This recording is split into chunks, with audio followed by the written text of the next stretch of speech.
Assista agora um programa especial. Veja a Ponte.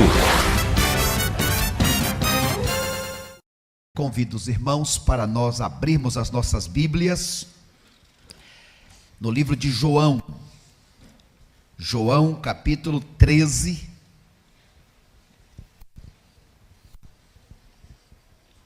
João capítulo 13. Aproveito também para saudar a todos os irmãos, os amigos que em lugares diversos agora também se unem a nós, se juntam a nós para prestarmos este culto a Deus aí de forma online, aonde quer que você esteja, que também a palavra de Deus direto, de forma pessoal, possa ir ao seu coração, de forma direta da parte de Deus. João capítulo 17. Veja se tem alguém sem Bíblia, compartilhe. Você que está em casa, pegue sua Bíblia, se envolva, participe conosco. João 13 é uma das aulas práticas de Jesus. Jesus está dando aqui uma das últimas aulas, depois de 3 anos de faculdade teológica, agora é a hora do diploma. Jesus dá o diploma aos seus discípulos.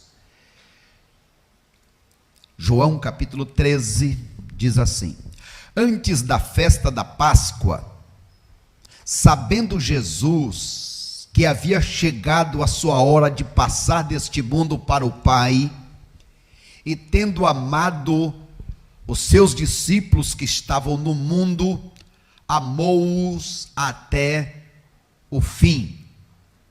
Enquanto jantavam, o diabo já havia posto no coração de Judas, filho de Simão Iscariotes, que traísse a Jesus. Sabendo Jesus que o Pai lhe havia entregado tudo nas mãos e que ele viera de Deus e que para Deus estava voltando, Jesus levantou-se da mesa, tirou o manto e pegando uma toalha colocou em volta da cintura. Em seguida colocou água em uma bacia e começou a lavar os pés dos discípulos e a enxugá-los com a toalha que trazia em volta da cintura. Aproximando-se de Simão Pedro, este lhe disse: Senhor, tu lavarás os meus pés? Jesus lhe respondeu: agora não compreendeis o que eu faço, mas depois compreenderás. Respondeu-lhe Pedro: nunca o Senhor lavará os meus pés. Disse-lhe Jesus: se eu não te lavar, não terás parte comigo. Então Simão Pedro lhe disse: Senhor, então laves não somente os meus pés, mas também as minhas mãos e a minha cabeça. Jesus lhes respondeu: quem já se banhou precisa lavar apenas os pés, pois no mais tudo está limpo. Vós estáis limpos, mas nem todos. Pois ele sabia quem iria traí-lo, por isso disse que nem todos estavam limpos. Tendo-lhes lavado os pés, tomou o manto, voltou a sentar-se à mesa e perguntou-lhes: entendeis o que eu vos fiz? Vós me chamais mestres e Senhor, e fazeis bens, porque eu sou.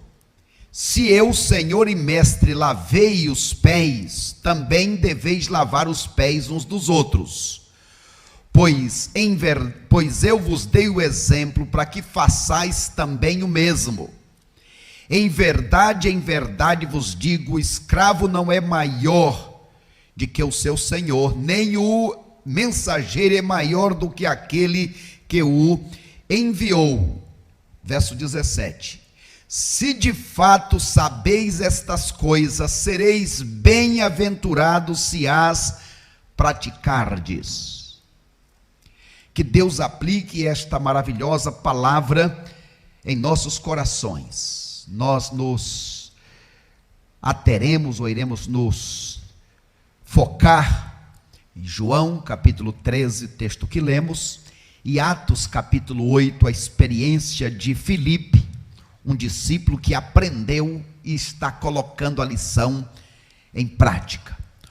O nosso tema desta manhã: aprender enquanto ensina.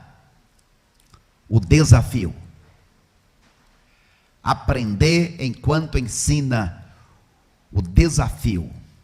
E a pergunta é: você é uma pessoa ensinável?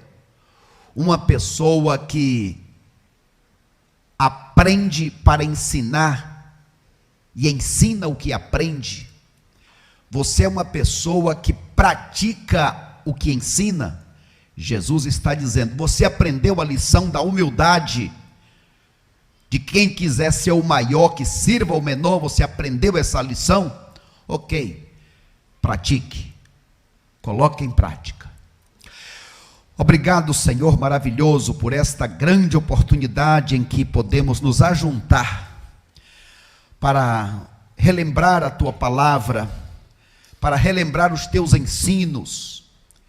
Te suplicamos, ó Deus, que guarde as nossas vidas. Te suplicamos, Senhor, que tenha compaixão de cada um de nós que estamos aqui. Como já foi dito, os que estão passando por enfermidades, por lutas de tantas maneiras que se apresentam, pelos irmãos que estão nos acompanhando à distância, que estão agora prestando este culto de forma online, aonde estiver, meu Pai, fala conosco nesta manhã. Usa, Senhor, a minha vida, usa a Tua palavra e fala-nos, porque nós queremos não apenas aprender mais, mas queremos colocar em prática, queremos praticar aquilo que o Senhor ensinou e ensina a todos nós. No Teu nome, para a Tua honra e glória, nós oramos. Amém, Jesus. Amém, Pai. Queridos irmãos, como a maioria de vocês devem saber, na última sexta-feira, dia 15, foi comemorado o Dia do Professor. Queremos desde já aproveitar este momento para parabenizar a todos os professores e professoras aqui presentes, e saiba que você nesta vida tanto ensina como é ensinado. Você é uma influência positiva ou negativa. E quando pensamos, por exemplo, em ser pai, em ser mãe, automaticamente está implícito o ensinar. Pais, consequentemente, aprendem com seus filhos, aprendem com os seus sobrinhos, com seus familiares e assim por diante. De forma que, neste mundo, aprender e ensinar, ensinar e aprender, faz parte da vida. Ensinamos mesmo quando não temos a pretensão, mesmo quando não temos a intenção.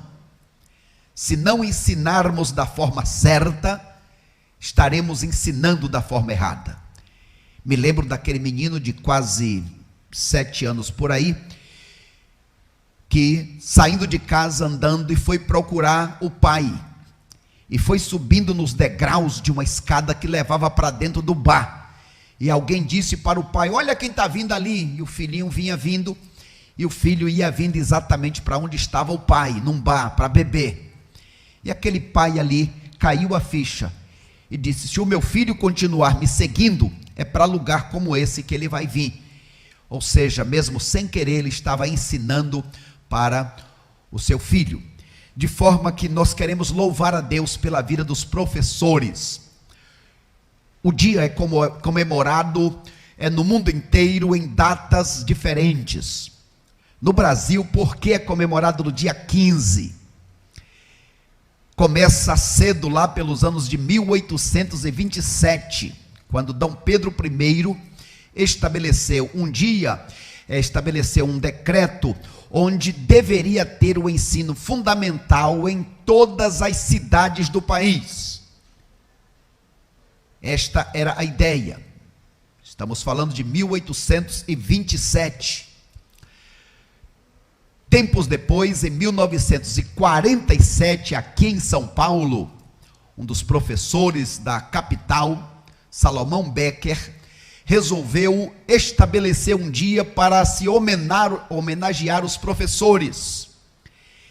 Isto foi se repetindo por vários lugares, até que em 1963 foi decretado um dia onde os professores, pais e alunos deveriam celebrar, deveriam comemorar. E a partir de então, definido esse dia como Dia dos Professores.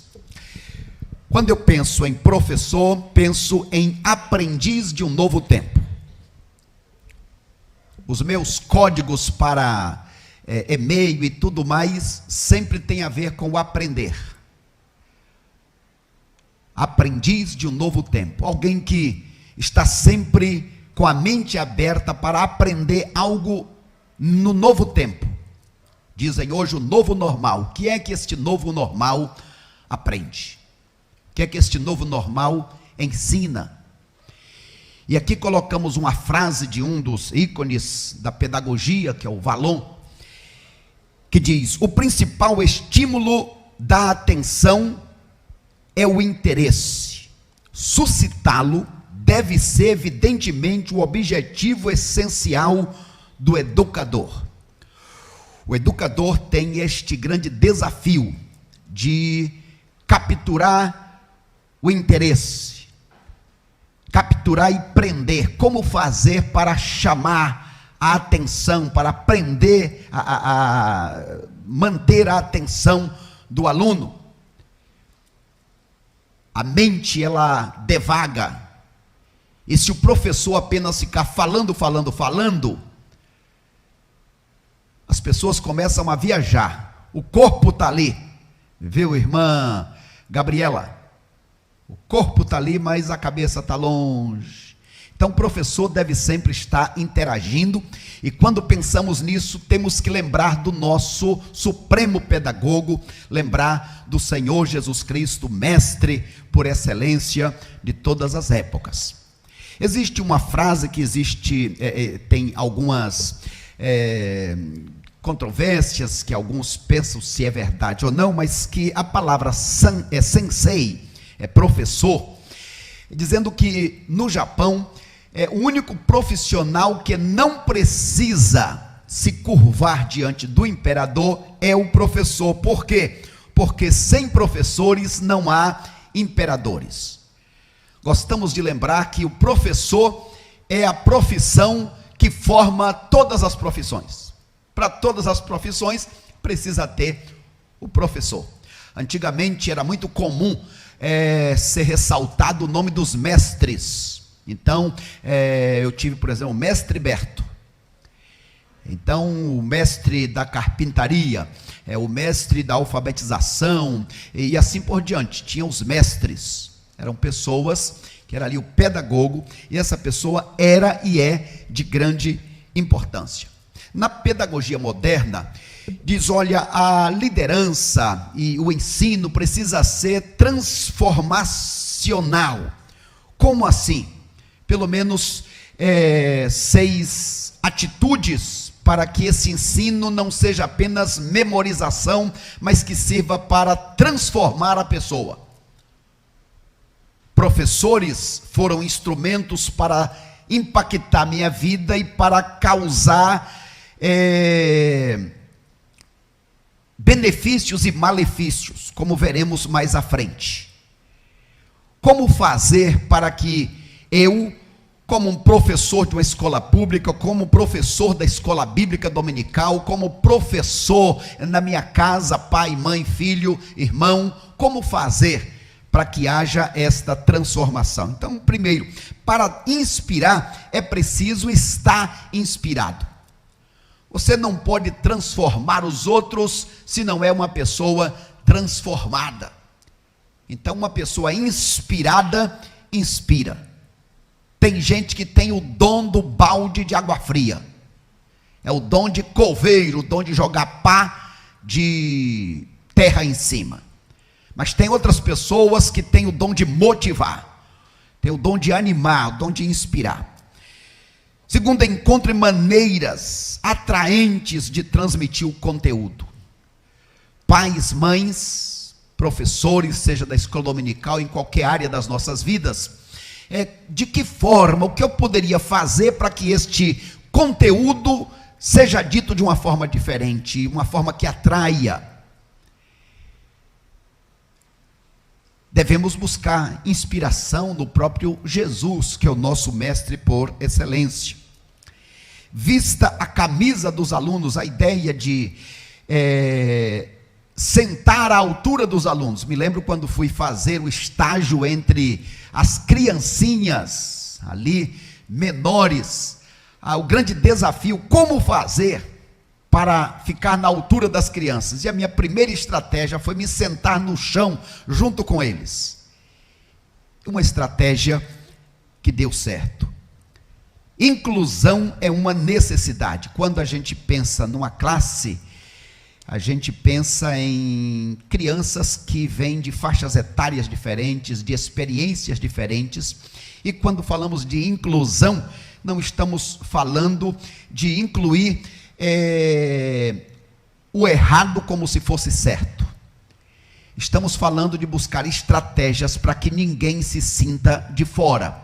Como fazer para que pessoas, por exemplo, crianças que são tímidas, um aluno, um irmão, uma pessoa que se sente tímida. Então, irmãos, eu também sou uma pessoa tímida, viu, irmão Ângelo? Eu sou uma pessoa tímida. Então, quando eu chego em determinado lugar que eu não conheço ninguém, qual é a minha estratégia? Você sabe, irmão Marcelo Lopes? Os Marcelos, né? Mas qual a estratégia? Eu chego no lugar e procuro alguém que esteja sozinho. Procuro alguém que esteja sozinho, sozinha. Porque aquela pessoa também é uma pessoa que está ali, vamos dizer, como um peixe fora d'água. E então chego junto daquela pessoa e começo a conversar, e para ela aquilo foi maravilhoso, e eu estou ajudando aquela pessoa, mas na verdade eu também estou me ajudando. Este é um segredo.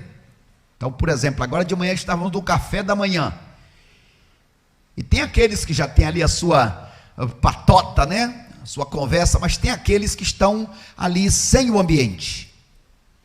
É uma orientação para você, meu irmão, minha irmã. Fique sempre atento, quem é que está sozinho? Se aproxime.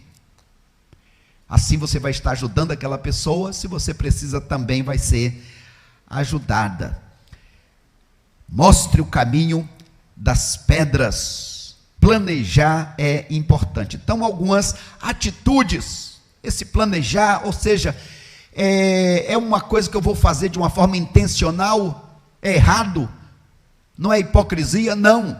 Eu estou buscando uma estratégia para ensinar e aprender. Eu preciso manter a motivação dos meus alunos, dos meus irmãos, dos meus amigos, das pessoas aonde eu estou. Mas como atrair e manter, como atrair e prender a atenção dos alunos? Eu gosto muito do audiovisual, já tive muitas críticas, mas saibam os irmãos que o audiovisual para mim não é uma coisa que eu aprendi agora, não. Podem olhar desde quando eu comecei como evangelista, lá nos 16, 17 anos, sempre eu dava um jeito, sempre eu arrumava um quadro de giz e escrevia, sempre eu usei o famoso flanelógrafo, com as figurinhas coladas, lembra, irmã Ila? Sempre usei o mimeógrafo, eu escrevia a mensagem e dava uma folha para cada irmão presente. No tempo do retroprojetor, pode olhar, eu tenho pilhas e pilhas de telas de retroprojetor. Hoje dá para ter aqui o multimídia. Por que eu faço isso? porque eu entendo que as pessoas aprendem lendo, aprendem vendo e aprendem ouvindo, aprendem acima de tudo fazendo.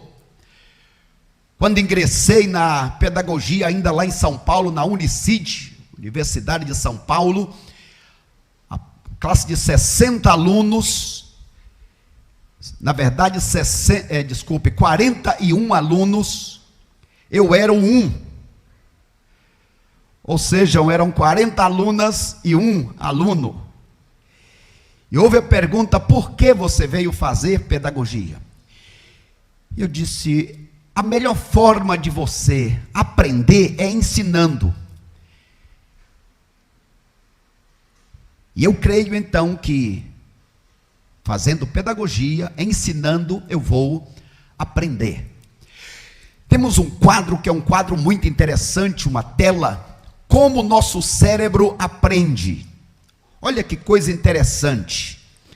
10% aprende lendo. Lê e grava. A irmã Rita, ela só basta ler, e lê uma vez, daqui a 10 anos ela sabe ainda. Eu preciso ler, escrever e falar 10 vezes, e daqui a meia hora eu esqueci. Oi, irmã Rita, precisava dar uma risada dessa, irmã? Irmã Rita pegou pesado, hein?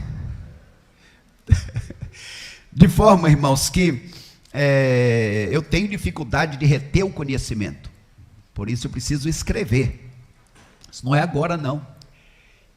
Sofri muito por causa disso. Uma tendência para dislexia. Bem, mas o fato que você aprende, 20% aprende ouvindo, 30% observando, 50% vendo e ouvindo. Então, quando eu vejo e ouço, eu consigo reter daquilo que foi passado. A pessoa consegue reter 50%. Discutindo com outros, a pessoa aprende 70%. Fazendo, a pessoa vai aprender 80%.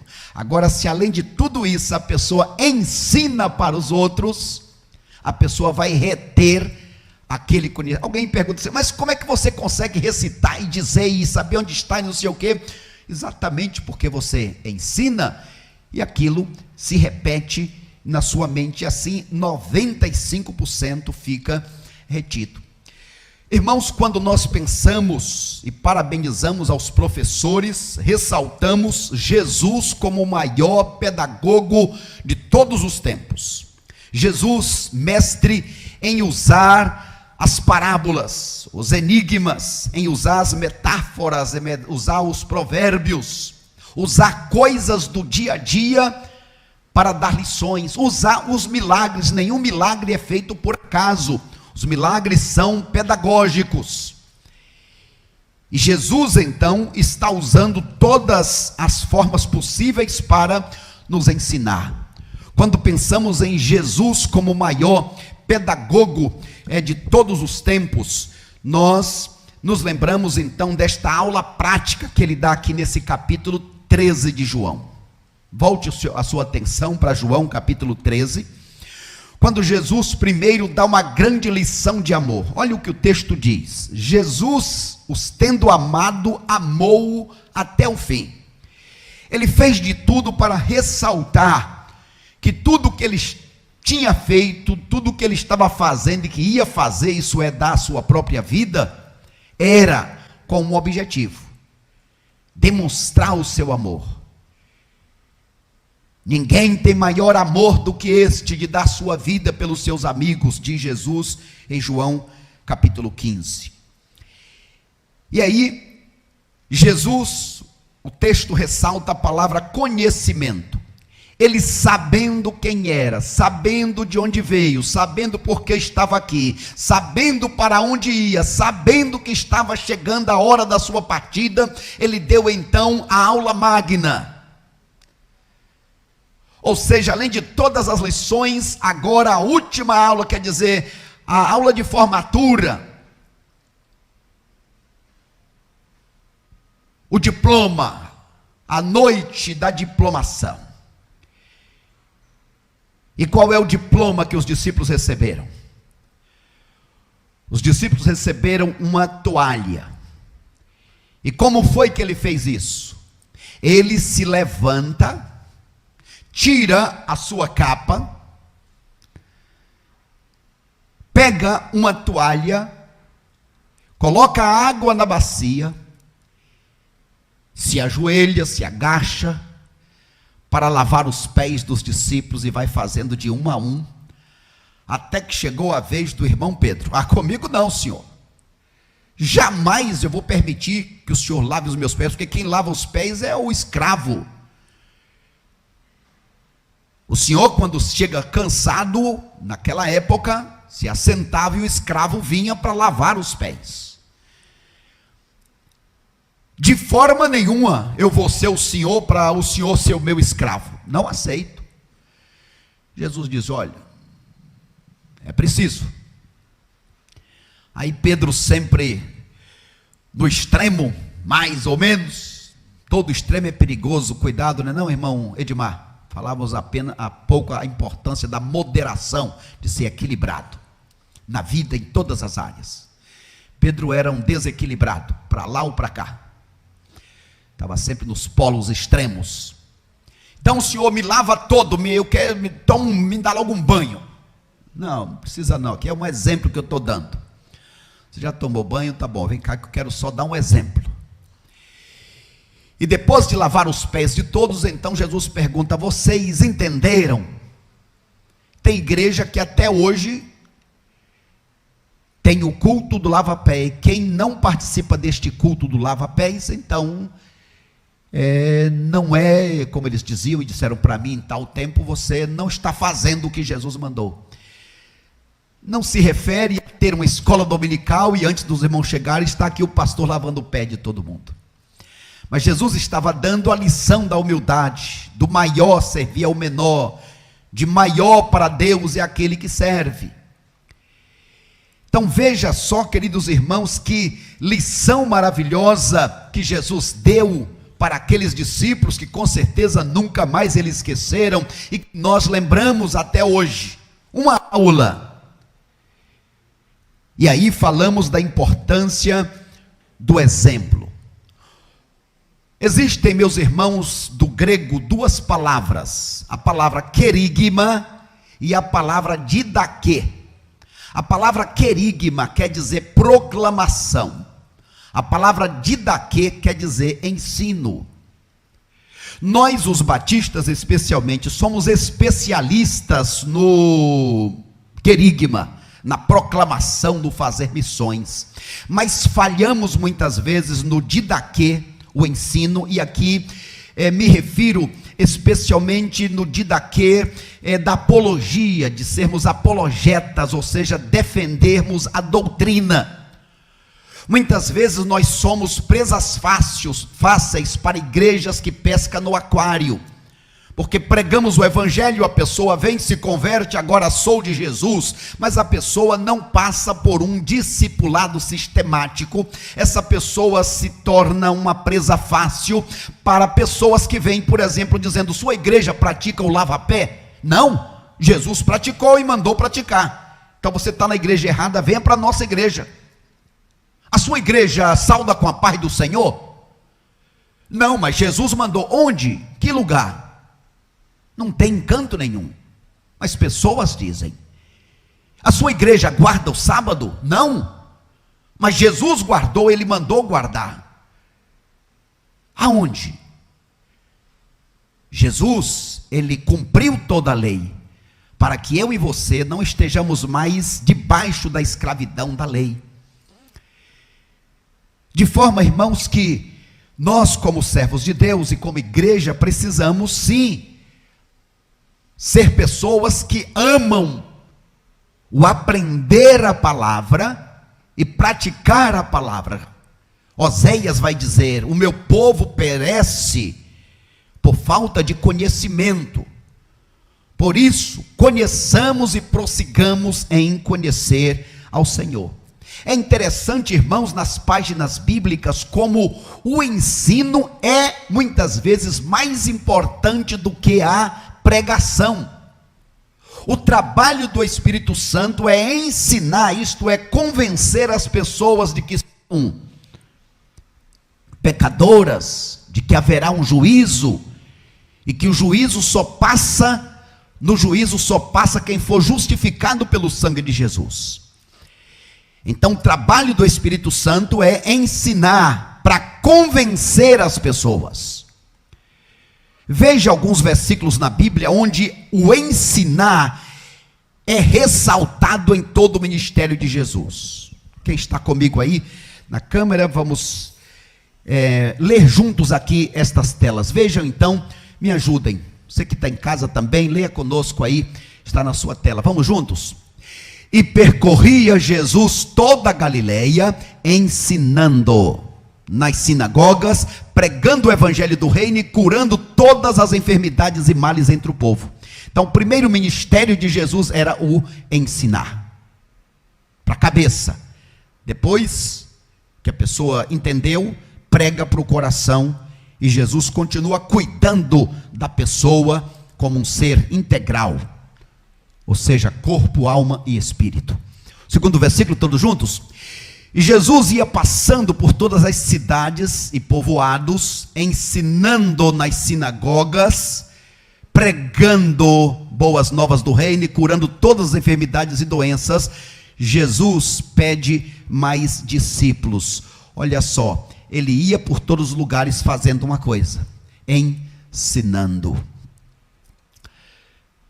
Ainda em Marcos, vamos lá? Dirigiam-se para Cafarnaum. Assim que chegou o sábado, tendo entrado na sinagoga, Jesus passou a ensinar, usar métodos pedagógicos para que as pessoas abrissem a cabeça, para que a mensagem fosse inculcada, abrir a cuca e colocar dentro, isto é, ensinar.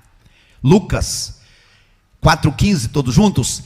Ensinava nas sinagogas e todos recebiam manifestações de grande apreciação. E ali Jesus foi rejeitado pelos seus seguidores. Então veja só a importância do ensino. E continua o texto, ainda em Lucas, vamos lá. Ensinava nas sinagogas, de todos recebia manifestações de grande apreciação. Lucas 13. Aconteceu em certo sábado, quando Jesus estava ensinando numa das sinagogas. João 6. Essas verdades disse Jesus enquanto ensinava na sinagoga em Cafarnaum. João 19, 20. Declarou-lhe Jesus: eu tenho falado francamente ao mundo, ensinei frequentemente nas sinagogas e no templo. Atos 20, 25. Paulo agora, o discípulo imitando o mestre.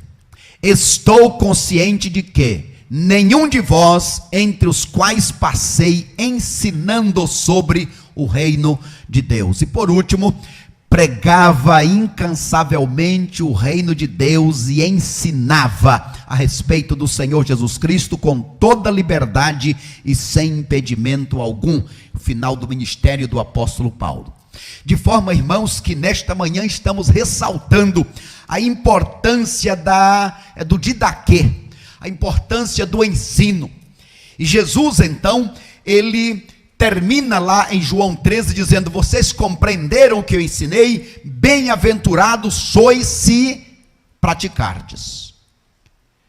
Jesus, como pedagogo supremo, ele usou as coisas do dia a dia para ensinar. Por exemplo, quando ele fala sobre o reino de Deus, Jesus falando sobre o reino dos céus, como comparar, como ensinar, em várias passagens bíblicas. Então ele vai dizer: olha, o reino de Deus é como um grão, uma semente de mostarda, ou como alguém que semeou do seu campo. O reino de Deus é como o fermento, o reino de Deus é como um tesouro, é como pérolas, é como uma rede que lança e vem todo tipo de peixe, e o pescador então depois vai separar os bons dos maus, o que serve do que não serve. Assim também eu farei naquele dia.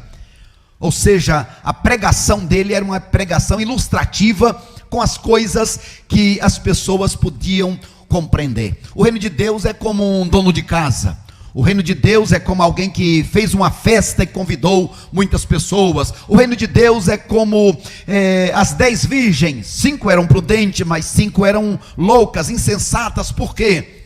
Porque confiaram só na sua religião, porque não se prepararam para o grande encontro. O reino de Deus é semelhante a um homem que, ao sair, deixa os seus servos tomando conta da casa. Quem é este homem? O próprio Jesus. Deixou a quem? Deixou a nós.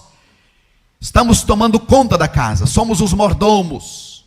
Mas brevemente virá o pedido da prestação de contas. Então, quando olhamos para Jesus, o supremo pedagogo, mas também olhamos para os discípulos, e aqui chamamos atenção para Atos capítulo 8, quando pensamos no nosso querido irmão Felipe. Felipe, ele foi um dos 6 diáconos. O primeiro dos diáconos, Estevão,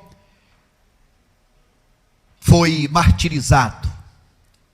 Por causa da morte de Estevão, todos os servos de Deus tiveram que se espalhar por muitos lugares.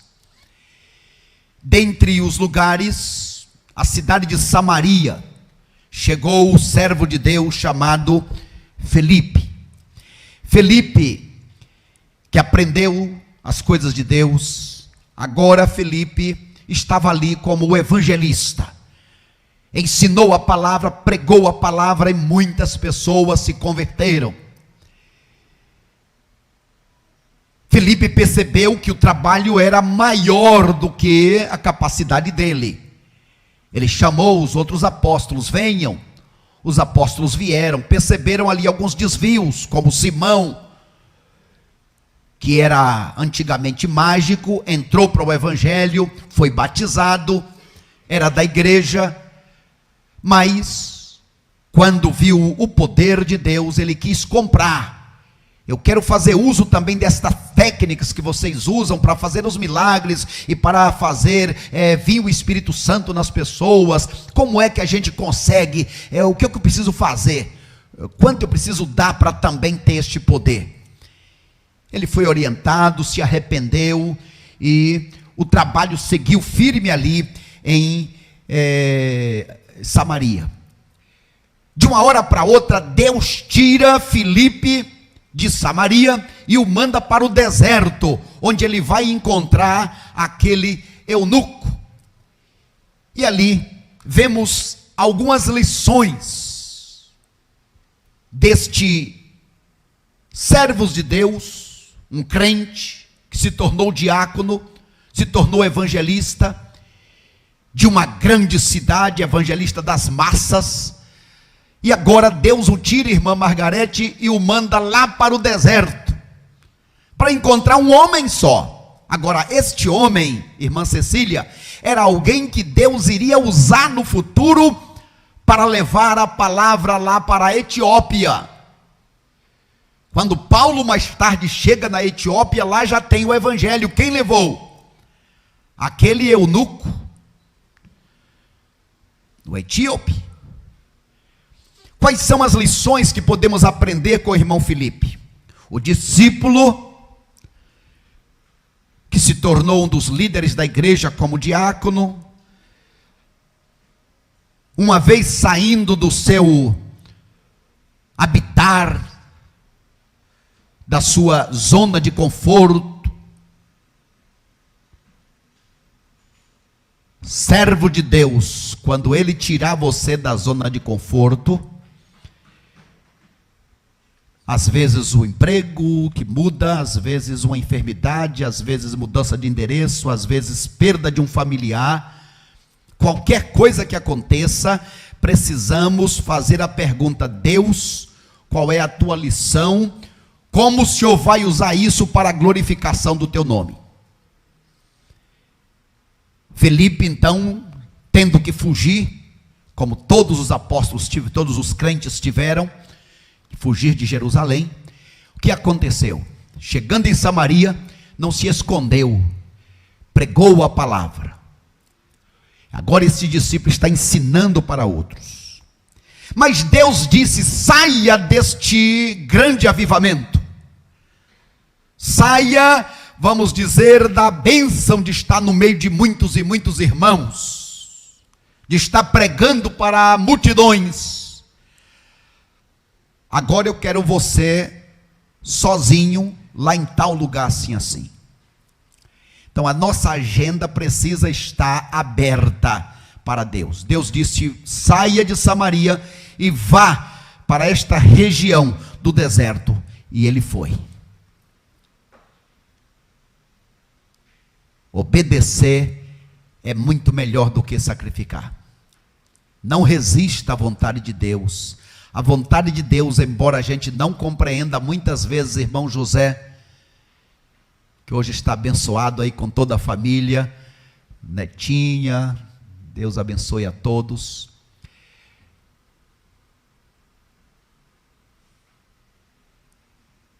A vontade de Deus, e mesmo que a gente não compreenda, ela é boa, perfeita e agradável. No final você vai ver que da forma de Deus é melhor. Amém, irmão Gessé? Da forma de Deus é melhor. É melhor fazer do jeito de Deus. Os céus se moveram. Deus usou o anjo. Filipe, vai lá para Azoto.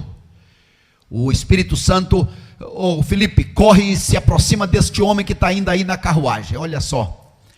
É anjo, é Espírito Santo, é o céu se movendo por causa de um homem que está sozinho no deserto. Não importa, meu irmão ou minha irmã, onde você está, onde você estiver, Deus está vendo, Deus se importa e Deus tem algo de especial para você. Ele quer usar a tua vida para a glória dele, especialmente quando você está buscando. Aquele eunuco estava perguntando: como? Quem é esse? A quem é que devemos adorar? Porque ele veio para isso, estava voltando sem a resposta. Ele veio, cultuou, ele veio, entregou os seus dízimos, as suas ofertas, foi isso que ele veio fazer. Naquele tempo, a ideia de que em Jerusalém estava o centro da religião. Por isso, todos os grandes líderes e as pessoas, quando não podiam vir, mandavam alguém representando. Por isso é que no Pentecoste tem pessoas de todas as nações. Porque a ideia é que igreja era lá em Jerusalém. Obedecer incondicionalmente, sem contestação. Deus mandou ir para o deserto, mandou correr e chegar perto do homem. Ele chegou, começou a andar junto. E a pergunta maravilhosa de Filipe, qual foi? Alguém lembra qual foi a pergunta que Filipe fez para o eunuco? Lembra? Entendes o que lês? É isso, pastor Milton? Entendes o que lês? E o homem disse: como eu posso entender se alguém não me explicar, não me ensinar? Então o homem parou o carro, Filipe subiu. Mudou aí alguma coisa, né? Filipe subiu, e enquanto Filipe estava indo com aquele homem, começou a ensinar para ele as escrituras. Obrigado aí, equipe. O discipulador precisa se esforçar, aquele que se dedica ao ensino precisa se esforçar. O fato de correr, já pensou, o Filipe, o homem de Deus importante, agora está correndo atrás de um camarada. É fácil ou difícil isso, irmão Robson? Para o irmão Robson, um atleta, é fácil, mas às vezes alguns teriam dificuldade, hein? Pensou, irmã Janice? Calma aí, criança, vou correr até te dar essa aula aqui. Tem uma aula a mais para dar para você. Eita. O discípulo precisa estar disposto a aprender. E ali Filipe está dizendo: olha, você precisa se converter, você precisa entregar sua vida para Jesus, precisa se batizar. Ele: sim, mas como eu vou me batizar? Daqui a um ano, quando eu voltar lá na fonte, em Jerusalém, como eu vou fazer? Tem aqui um riacho, tem aqui água, poderia me batizar aqui? Pode, se você crê que Jesus é o Filho de Deus, se você diz que está disposto a viver para Ele até o último dia da sua vida, pode sim. Eu creio, estou disposto. Pararam e o homem foi batizado É interessante que o homem seguiu agora uma nova pessoa, uma nova alegria, um novo ânimo, um novo prazer para servir a Deus. Nós precisamos ter o espírito ensinável, a disposição de aprender o que Deus quer nos falar. E aqui quero me dirigir aos pais. Como dissemos, pais são professores natos, mesmo quando não ensinam, estão ensinando. Destaco aqui o Salmo 78. Olha o que diz o Salmo 78, leiam comigo. Vamos juntos? O que temos ouvido e aprendido, o que os nossos pais nos têm contado, não os encobriremos não os encobriremos aos seus filhos. Contaremos às gerações vindouras os louvores do Senhor, assim como a sua força e as maravilhas que tem feito. Ou seja, Deus está orientando a que os pais ensinem aos seus filhos. Aqueles filhos ensinem aos filhos deles, aos netos. Os netos ensinem aos seus filhos, aos bisnetos, tataranetos. Ensinar o quê? As maravilhas de Deus. Irmãos, é triste quando a gente lê, por exemplo, o livro de Josué, e vê que eles atravessaram, e vê que eles aprenderam, que eles guardaram, mas depois Josué morre, e o que é que acontece? No livro de Juízes diz que as pessoas se esqueceram de Deus, a nova geração não foi ensinada, e começou a praticar todo tipo de barbaridade. Nós temos esta responsabilidade de ensinar para os nossos filhos, para os nossos descendentes, e ensinamos mesmo quando ensinamos errado, mesmo quando não queremos ensinar. Se não influenciarmos positivamente, influenciaremos negativamente. Trago aqui à memória algumas palavras que trouxeram influência para mim. Quando eu digo isso, não é para ressaltar características ruins de pessoas, mas para dizer como palavras de pessoas podem trazer influências para nós. Os meus avós moravam em fazenda. Por isso a minha mãe, para estudar, teve que ir para a casa da tia desde cedo, na cidade. A tia da minha mãe era como se fosse a mãe para ela. Era alguém que tinha muita importância. E então, quando eu nasci, a minha mãe foi me levar para minha tia me conhecer. E quando a minha tia me tomou nos braços, olhou e disse: coitadinho, mais um miserávelzinho para sofrer no mundo.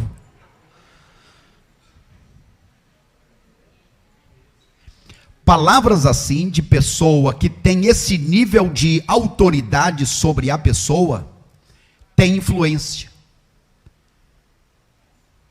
E que precisamos tomar consciência disso e quebrar estas palavras, porque estas palavras continuam recuando na mente. Palavras estas que a pessoa mesmo inconscientes, mas que ficam introjetadas nas pessoas. Mais tarde, por volta dos 7 anos, o meu pai está me ensinando na varanda da casa, no quintal da casa, é uma fazenda, na frente tem bancos e tal, bancos de madeira. Estamos sentados em cima de um daqueles bancos, ele está me ensinando o ABC. E que letra é essa? É A? Não, essa aqui é a B. E essa aqui é C? Não, essa é a C, essa é a D. E aí foi. Finalmente, em determinado momento, recebi aquele tapa. E deste tapa, caí do outro lado no chão e ouvir a palavra: seu burro, você não aprende nada. Meu pai é o meu herói, mas essa palavra marcou e ficou introjetado, e eu botei na cabeça de que não aprendia nada, de que era um burro, Mas para fortificar isso mais ainda, eu vou agora nos mudamos da fazenda para a cidade. E eu fui para a escola e lá conheci a professora Otimice. E esta mulher tinha umas unhas compridíssimas, vermelhas, os seus lábios vermelhíssimos. E esta mulher tinha um prazer, e o prazer da mulher era apertar no meu braço com os 2 dedos e dizer: seu burro, você não aprende nada. É verdade, irmã Sheila, que um dia eu peguei pesado, porque passaram algo no quadro, eu estava escrevendo no caderno, na pauta do caderno, mas como eu tinha mais coisa para escrever, eu, para não ir para a linha de baixo, eu continuei escrevendo na mesma linha, na outra folha. A frase continuei na outra página, na página do lado. E então a professora Otimice, quando veio, ela veio com vontade, e mais uma vez: seu burro, você não aprende nada. Como eu não aprendia nada, fui mandado para estudar com a professora Chiquinha. Tinha 89 anos neste tempo. Ela foi a professora do prefeito, a professora dos grandes que não aprendiam e que chegaram lá. Eu fui estudar com ela. E um dia ela me perguntou 7 vezes 7, nunca mais esqueço, eu não sabia. 7 vezes 7. Não sabia. E aí então eu recebi uma régua que ela estava aqui sentada sempre, de vez em quando ela via uma coisa correndo e ela dizia: é uma cobra. Não, era xixi. Mas ela tinha uma régua muito grande. E quando eu não soube quanto era 7 vezes 7, essa mulher pegou a régua de lá onde ela estava, ela me deu aqui no braço. Pá! Junto com as palavras: seu burro, você não aprende nada. E então eu achei que era mesmo. Repeti o primeiro ano da primeira série 4 vezes. Quase chego ao doutorado na primeira série. E quando eu chegava perto de alguém que ia conversar, por exemplo, um senhor assim de certo porte, escurecia as vistas. Eu não via mais nada e eu estava falando e sumia tudo e eu... Para falar na frente, depois que me convertia, o bloqueio continuou. E eu começava a dizer alguma coisa, porque meus irmãos e tal... Eu vou convidar o irmão Mateus para completar as minhas palavras aqui. Todas as vezes eu fazia isso. Começava a pedir alguém para completar as minhas palavras. O fato, irmãos, que são algumas frases que coloquei aí, que não vou recitar todas, mas palavras que pessoas vão dizendo, que podem ir jogando você para baixo. Ou seja, nós ensinamos positivamente ou negativamente. Ensinamos mesmo quando não temos a pretensão ou a intenção de ensinar. Então, professores que dão aulas aí da escola pública, eu quero inclusive parabenizar a vocês que neste tempo de pandemia tiveram que se reinventar. Alguns, quem sabe, que não tivessem a habilidade com a tecnologia, com o digital, e que tiveram que se embrenhar por esse caminho para atrair a atenção dos alunos, manter os alunos, e gravando aulas e mais aulas, e buscando técnicas. Irmã Ana Cleia, representando professoras e professores diversos aqui, parabéns pela superação. Uma salva de palmas para os professores e professoras presentes, os professores amados aí da escola dominical, os professores, pais, tios, irmãos, pessoas. Que Deus tenha misericórdia de nós, porque cada um de nós, como temos dito nesta manhã, precisamos ser pessoas ensináveis, pessoas que têm disposição para aprender, e que sempre quer aprender algo a mais, e sempre procura uma capacitação a mais. Pretendo até o último dia da minha vida dar tempo integral para o Senhor. Mas se você for em minha sala, você vai ver uma certificação que me dá direito a exercer a profissão de psicanalista como uma ocupação. Tenho um certificado nacional. Da mesma forma da pedagogia. Tive o privilégio de anos atrás fazer pós-graduação em gerência de pessoas e negócios. E para que isso? Para ter ferramentas, para poder muitas vezes fazer a ponte, a transição entre uma pessoa que vem achando que precisa de um psiquiatra e que não é esse o caso. Uma pessoa que está perdendo o seu comércio e que tem caminhos e que podem ser apontados. Então, cada um de nós devemos buscar mais formas melhores para nós mesmos e também para ajudar outras pessoas. Então, uma pessoa ensinável sempre quer aprender mais. O que aprende, ensina. E o que ensina, pratica. Pastor Lécio Dornas, um amigo muito querido, hoje no exterior, nos Estados Unidos, mas é uma autoridade na área do ensino e da escola dominical. Ele escreveu sobre ser ensinável. E eu quero pedir a vocês para lermos juntos. Vamos lá? Ser ensinável.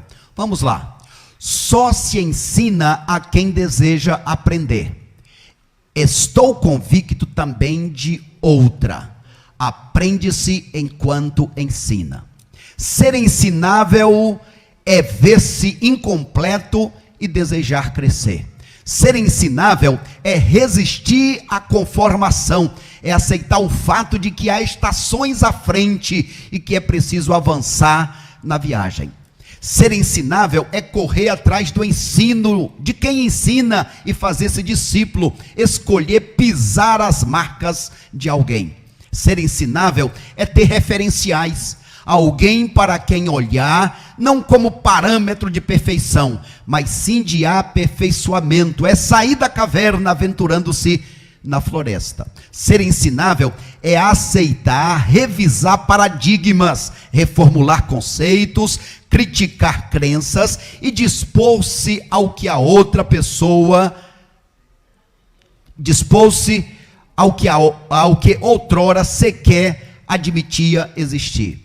Ser ensinável é extrair de cada experiência da vida uma lição. É aprender com as experiências dos outros. É crescer com o que aprende dos próprios erros e com os dos que o cercam. Que Deus ajude a cada um de nós a sermos pessoas ensináveis. Pessoas que ensinam o que aprendem e aprendem enquanto ensinam. E aí, finalizando, para nós servos de Deus, a pergunta é: você já se converteu? Você já aprendeu? Se sim, você agora é um sacerdote de Deus. Haja como tal. Vós sois sacerdócio real. Não olhe para trás. Experiências negativas existem.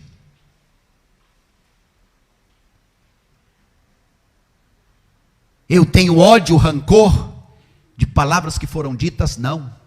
Faz parte do meu aprendizado. Assim como aqueles tais têm a professora Vitória. A minha professora de português. Essa desceu a altura. E um dia que estava indo com o guarda-chuva, ela disse: me dê uma carona. E então eu comecei a andar e tal, andar como fosse, e ela atrás, ela falou assim: Genivaldo, aliás, Val, né? Estamos falando de um menino de 12 anos agora. Você não é um cavalheiro? Cavalheiro não anda à frente, cavalheiro espera. Conta um pouquinho da tua história. Às vezes a professora precisa descer um pouquinho, para ao invés de ensinar, ao invés de falar, ouvir. E enquanto está ouvindo, está ensinando. Seja firme, lute, aprenda e ensine outros. Não pare, siga até o final. Deus nos ajude nesta missão de ensinar a aprender, de sermos pessoas ensináveis, pessoas que praticam o que ensinam. Amém? Deus nos ajude e nos abençoe. Veja a ponte.